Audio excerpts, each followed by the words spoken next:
Your need for acceptance in this world can make you invisible. Risk being seen.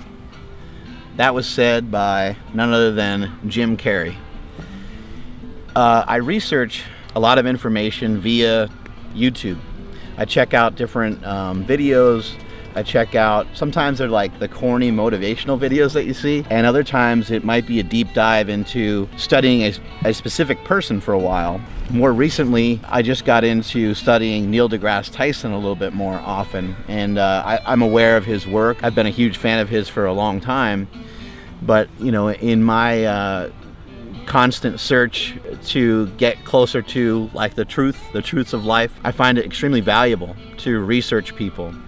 And I also find it very reasonable to research, you know, maybe like one person a month or so, or hop around and look into 2 or 3 different people each month. Anyway, that quote said by Jim Carrey, your need for acceptance can make you invisible. I mean, think about how powerful that is. You know, in this time, so many people are saying you got to live in the moment, you got to live in the moment, you got to live in the moment. And I don't think anyone is sure on what that means about living in the moment. You hear sometimes people say, even myself, I've said, you know, you want to live a no expectation life. That way, you know, expectations, think about what they lead to. They lead to you either saying, hey, I told you so, like I knew that was going to happen. They lead you to, you know, sometimes take something for granted because you're just expecting that to happen. Or they lead to a lot of disappointment, right? You just think that this is going to be this way. And there's things in this world that you should understand. Nothing is permanent, you know, and this is something I heard in my research just yesterday. Unfortunately, the family dog is not permanent. Even worse, the people in your life aren't permanent. But we should know better by now, especially with what happened with COVID-19. Everything got kind of stripped away. Maybe not everything, but a lot of things got stripped away. A lot of the day-to-day conveniences got stripped away. And for me personally, that didn't bother me one bit. I didn't slow down at all. I actually sped up, made more money, got in better shape, lost weight, got stronger. I mean, I feel amazing. I've built my conditioning up. I've been running. I'm not saying that because I'm like, oh, I'm more resilient and I'm tougher than everybody else. No, it's just because of where I am in my life. If this would have happened to me when I was 20 and the gym got taken away, I would be devastated. I really would be. I would probably be depressed, to be honest with you. You know, I'm 43 and I lived a good amount of life already, and I'm just learning that it's not good to be reliant upon much of anything. Even the gym is like a materialistic thing, you know, and that's why I say, hey, the gym's in here and the gym's in here, because there's a woman over here exercising right now. She was doing kettlebell swings and she was doing jumping jacks and she was doing basketball slides back and forth and she's doing push-ups and squats, and that's where it's at right there. She does not need anything in particular. Even if her kettlebell broke or something and shattered, she still, you know, has the ability to just go out and get the exercise herself, because everything that we need is like right inside here. Everything that we need is within us. I want to get back to this quote a little bit, and I'm going to repeat it again. Your need for acceptance can make you invisible. You're at a family gathering. You have 20 of your closest family members are there. You have 5 of your best friends there. Your own children might be there. Your own parents might be there. Your own wife might be there. Pretty much everyone that has shaped your life and the people that you really care about, with the exception of maybe just a couple, they're all right there. All right there. They're right next to you. They're like they're literally within arm's reach, you know? Maybe you're practicing some social distancing and they're a couple feet away, right? Your need for acceptance can make you invisible. Let's say that you're on your phone and you're Instagramming, you're answering DMs, right? Let's just hypothetically make the extension, and let's just say it's for work, because we hear everybody say that one, right? Let's say it's me. Let's say it's me that's on my social media. I have a lot of social media. I got a lot of people that view it. I have a lot of followers. It's a responsibility. I feel like it's a responsibility in some ways to walk around with that many people in my pocket all the time. So I got all these people around me, everyone that loves me, cares about me. I slide into the DMs. I'm looking at the DMs, and somebody says, hey, you know, I hurt my knee last week and I was really doing well with my squats, and now everything's kind of gone backwards. You know, what's some advice you have for me? Now I'm thinking, okay, this is my life mission. I'm here to make the world a better place to live, right? I want to have an impact on this world. I want to leave like a stamp on this world. But the way you impact the world, in the most profound way, is through going home and loving your family and not going outside of your family. When you help with your family, you help with your community, you help with your in real life people, it has a much different impact on this world than it does to extend your arm or your hand to your fellow Instagrammer. I'm not saying that I'm not saying it's not impactful, but if I'm here on this and I'm not communicating with my 16-year-old son, what is that really doing for me? Who's gonna be at my bedside, when I'm on my deathbed? Is it gonna be the guy that I helped who had the banged up knee on the squats? Or is it gonna be my wife? Is it gonna be my son? Who's gonna pull through? Who's gonna be there for me in the end? Who's gonna be there for you? I'm not gonna, I'll tell you right now, I'm not gonna be there. I love all the people that listen. I love the followers. I love the people that are bringing positivity to this YouTube channel. I really do appreciate you, but I ain't coming. I'm not going to your wedding. I'm not going to your funeral. It's just not gonna happen because we don't know each other on that level, right? So I think it doesn't mean that we just shut down and we don't utilize our social media ever again. It's something to be very thoughtful about. I would like you to think about this in your head right now, maybe even write it down. How many different things do you get together in your family for? Like legitimately, like on a larger scale. Like in my family, we get together a lot. We're best friends along with family members, but every family is a little bit different. But how often do we get together in a larger fashion? Probably once a month. So 12 times a year. 12 times a year, multiply that times how long you hang out for. 4 hours? Probably not really hanging out any longer than like 4 hours. So 12 times 4, if my math is correct, that's a bunch, right? That's not that many hours. That's not that long to just say, hey, you know what? I just don't even think. They say, hey, Mark, you bring your phone with you? I don't even know where it is. I'm not sure. I think I left it at home. I don't know. Or you know what? I shut it off. I think I threw it in that drawer over there. Hopefully I don't forget it on my way out of here. But do you really need it? You don't need it. And when we're thinking about, living in the moment, and I'm thinking about this quote is so awesome because I want to be accepted so much that I'm willing to risk even being accepted by my own family, which they already accept you. That's the cool thing. They're family. They accept you for who you are. How many cases have you heard of a dad going to a son, the son's 22 years old, and the dad comes up and says, son, I was a real piece of shit, Dad. I wasn't there for you when you were a kid. I walked out on your mom. I had an affair. I did this. I did that. They say all this stuff, and they say, but I would love to have a second chance with you. I would love for you to accept me into your heart. I know it can't happen at the moment, and I know it might take time, but I would love to, I don't know, get on a phone call with you here and there, take you out for a beer or coffee or something like that. In most cases, when the person's actions actually match up with what they said, most cases they're accepted back. Try doing that to someone who's not a family member and good luck with seeing how that goes. Mistreating someone that's not a family member, you're not going to get that same level of acceptance, so you're already being accepted a lot more than you think. And this quote could mean something different to you. But the second part of it says risk being seen, risk being exposed, risk stating your own thoughts, which is a dangerous thing to do right now. One of the keys to life, in my opinion, and this is probably a larger video, but I think the key to life is just to not be a dick. I think it's pretty simple. The key to life is to not be a dick. The key to humanity, however, is to be kind. So if you want to go through life and you want to be accepted, I don't think that you have to do anything extraordinary. I just think that you just don't be a dick. Pretty simple. If you want to see humanity move forward, then I think you need to be kind and you need to play it forward, and you need to, pay it forward. You need to pay forward the things that you learn, the things that you grasp from other people. Got another quote here that's from Neil deGrasse Tyson, and it is phenomenal. And I utilize these people to my advantage. I utilize these people to gain further knowledge for myself and to gain ground and to have better perspective. The only glasses I've ever worn are my own. The only eyes I've ever seen through are my own. I have my own perspective. I have my own vantage point, right? And so how do I change that? How do I get myself away from ignorance? How do I get myself away from the evils of thinking that you know stuff? I mean, I think that's really dangerous, to adopt a belief and then just hold it like this for the rest of your life, because so much of what we know changes all the time. A lot of the facts that we know, and I know this from, you know, even just dabbling in something like nutrition, right? Just dabbling in nutrition, you know that the information is constantly changing, constantly evolving. And how stubborn and how foolish would it be for me to have this idea that I'm grasped onto so strong.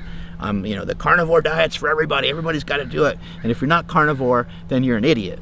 You're the dumbest person I've ever seen. I can't believe you're only eating vegetables. What's wrong with you? Why would anybody do that? Things don't work that way. It doesn't work to think that way. You know, when we can grasp information from other people and start to gather stuff, and then we can kind of have that start to shape some of our beliefs, but still be open to new beliefs and new possibilities. I think that's what's really important to kind of move humanity forward.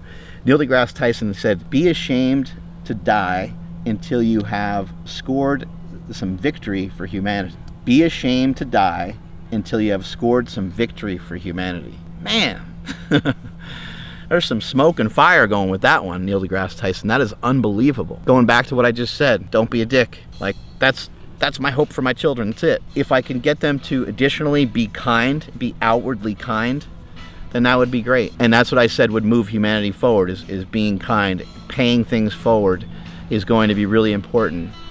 My best friend, Jesse Burdick, went through a really, really tough time years ago. He has twins, and just some unfortunate things happened. He ended up getting divorced. He ended up having custody of the children, and it was just rough. It was really, really tough times for him. He went from being 280 to 290, and deadlifting 800 pounds, and squatting around 900 pounds, to getting down all the way to like 200, and I think he got down to like 200 pounds, which for him he's like 6'3". For him it looked like this world was falling apart. And I remember getting on some phone calls with him, and he's like really, really upset, and we're talking. We've been best friends for 25 years or so. This music, by the way, is not on the soundtrack. It's being played over there. Someone's jamming on a guitar, which I just thought was sick, so that's why we're sitting here. But as I was talking to Jesse, I said, you know what, man? I said, I just came back from the park. I was on my walk. Jesse has saved my life several times, and I have saved his several times. Really cool, because he's the one who got me into the 10-minute walks. He's mainly responsible for me going from 3:30 down to what you see today, because he got the 10-minute walk started a long time ago with our fat guy cardio. I went to the park, and I was playing with my son. I had him on the swing. He went down the slide. And Jake's thing when he was really little, he'd say again, like he didn't know how to say anything else. He'd just be super happy, and he'd be running and he'd say again, and it was just like he just wanted to keep going. And I'm having a time in my life, but I'm also like sweating my butt off because I was fat at the time, and I'm just seeing my son smile and just having such a good time with him.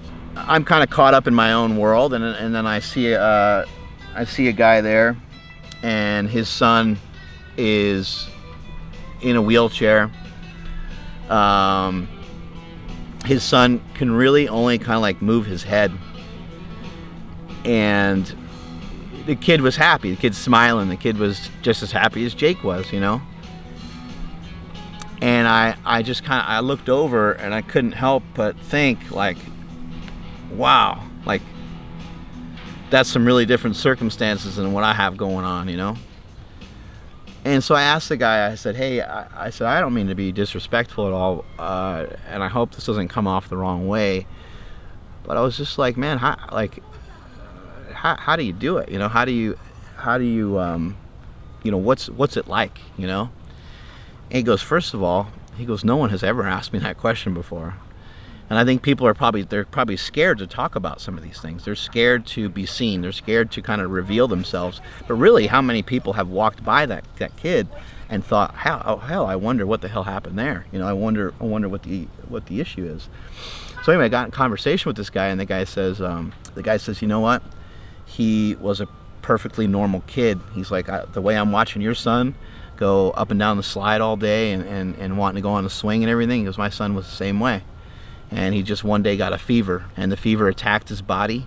He ended up with infections and ended up losing a lot of strength, a lot of muscle, and I forget what it was called exactly, but it just, he became, what I saw that day, became like, very paralyzed and wasn't able to do a lot of stuff. I said, I had a hard time even just getting my son here today, like just to the park, and he doesn't have these issues. I was like, how do you do it?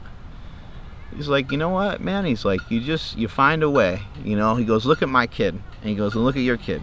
He's like, they both have a big smile on their face, right? And I was like, yep. He's like, I know that makes him happy, and so I'm here.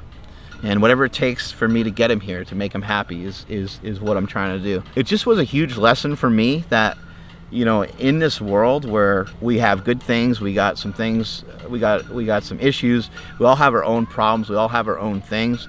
But that guy just figured out a way. He just figured out a way to do it. And so I'm on this phone call with Jesse, and I tell him, I said, hey man, and I think, I'm a big believer in, like, a lot of these things happen for a reason. It happened on the same day that I talked to Jesse when he's super upset. I said, hey man, I just met a guy at the park, and his son, he doesn't have his normal health anymore. And the guy was telling me it's difficult, but he just figured out a way to do it. He figured out a way to make it happen, right? And I said, the guy told me, that he's just trying to figure out a way to keep his kid happy, which is the same thing that any parent does on any level. But he also said, he goes, other people have it worse. Other people, their kid has died. Other people have it this way, other people have it that way. And I was like, what an amazing perspective that this guy has, who had this crappy circumstance happen to him, but look at the perspective that he still has on this, And so I tell Jesse this, and Jesse's like, he's like, all right. Well, he goes, I think I'm good. He's like, I think I'm going to be just fine, because I was like, hey, are your kids' hearts still beating? Are they still, they still breathing? They still smiling? They still happy? And he's like, yeah, dude. And I said, you know what's going to be weird, Jesse? I said, 10 years from now, you're going to be on a call with somebody who's going through a divorce, and you're going to share this story with them, and you're going to tell them, hey man, like, there's going to be better days. Like, shit's gonna turn around. You gotta figure out a way to make it work, regardless of the circumstances. You gotta figure out a way to make it work. And this quote here by Neil deGrasse Tyson, that's kind of what it says to me. This quote doesn't say anything to me about being a millionaire. This quote doesn't say anything to me about, creating an invention. This doesn't say anything to me about, owning your own business or being an entrepreneur. It doesn't speak to me in any of those ways. Be ashamed to die until you have scored some victory for humanity. What do I always talk about? Putting up points on the scoreboard, right? Putting up points on the scoreboard of life. Maybe you guys have scored some points from humanity, and you don't even recognize it yet. Because maybe you, by watching some of this stuff, or by hearing some of the stuff I've been spitting out for years, maybe you prescribed a 10-minute walk to somebody. Maybe it helped change their life. Maybe you said, hey, you ever check out Mark Bell's channel? He talks a lot about lifting, and he works out real early in the morning. It might give you a motivation. It might spark you to get your butt out of bed a little earlier. It might get you fired up. It might get you excited to start your day. So maybe you already had a huge impact on humanity because you're being kind to someone. You're paying it forward. And to me, that's what radiates here. Another thing that Neil deGrasse Tyson said that was massive, that I thought was really beneficial, was he also said, they said, well, what do you want your kind of legacy to be? You hear people get to ask that question a lot. What do you want your legacy to be? And he said, I would love to be forgotten, he says. And that, you're kind of like, wait, what? Like, he'd love to be forgotten. And what he wants people to do is he wants people to learn the ability to think for themselves. He's hoping that they learn it from him, because he's like, that would be cool. He's like, but I don't want them to say, that's what Neil deGrasse Tyson said, so that's the way that it's got to be. He's like, I want them to think about what I said and have that help mold and shape their own thought process. And I thought that was really powerful. And I'm going to kind of end with this. This is another one from Neil deGrasse Tyson that kind of links all these things together. He says, knowing how to think empowers you far beyond those who only know what to think. I'm going to say that one again. Knowing how to think empowers you far beyond those who only know how to think. Now, it's not only how to think, because you got to kind of know how to think and what to think, but it's saying here that how you think is going to allow you to excel past people that only know what to think. Neil deGrasse Tyson, he gives an example, and he says, he interviews a bunch of people, and he says, hey, how tall is that monument that's outside? And somebody's like, 155 feet. He interviews the next guy, and he says, this is at like a university, so there's this monument that's outside that's really big. And the guy just knew it because he heard it from somebody else. Next guy comes in, he's interviewing them, maybe to be someone that's part of a mentorship program or something like that. And he says, hey kid, how tall is that monument outside? Say, 155 feet, sir. Okay, cool. He asks the third guy, he says, how many feet is that monument outside? And the guy looks out the window, and he looks at Neil deGrasse Tyson. He says, you know what, I'll be right back, sir. Goes outside, looks at the monument, tries to look around. There's nothing else around to compare it to, so he's not sure. He keeps looking at it, and then he looks at the shadow that it's casting. He stands in a similar spot on a similar angle, and he measures how tall his own shadow is. He measures how tall the shadow of the monument is, and he extrapolates the information, goes back inside and says, sir, I don't know with certainty exactly how tall it is, but he's like, I've estimated that it's probably about 150 feet tall, by calculating out how tall my own shadow was versus how tall the shadow was for the monument. And he goes, that third person, he's like, that's the person I want to deal with. That's the person that I want to know, because that person knows not only what to think, but they know how to think, and they think in an unconventional way. And notice how there's no conversation from Neil deGrasse Tyson, who is, I would say, extremely probably academically superior to nearly every person on the planet. Notice there's no discussion of academics. Notice there's no discussion on what college did you go to. That's something else that he mentioned in this talk. He said, nowhere in my conversation with Einstein, if I'm able to speak to Einstein, he goes, nowhere in my conversation would I say, hey, hold on a second, Isaac, what college did you go to? He's like, I'm not interested in that. What I'm interested in is his unconventional way of thinking. Anyway, hopefully you found this video to be helpful. I'm going to review more quotes with you guys and go over more stuff with you guys, but I find these things invigorating. These are I think sometimes people are like, why you get up so early in the morning? And for me, what I usually tell people is, if you were going to do the stuff I did on a day-to-day basis, if you had the opportunity to do the things that I'm doing, you would be fired up and you would want to wake up early as well. If you were able to have an audience like I have, I've noticed, me and Carlos have noticed all the positive comments, all the likes. There's been some videos where there hasn't been any dislikes for like the first week. And that's never happened before. This is like uncharted territory here for me. So I appreciate everybody that's listening, and these are the things that get me fired up. These are the things that get me excited. Hopefully they're things that can fire you up and get you excited as well. Strength is never weakness, weakness never strength. Catch y'all later.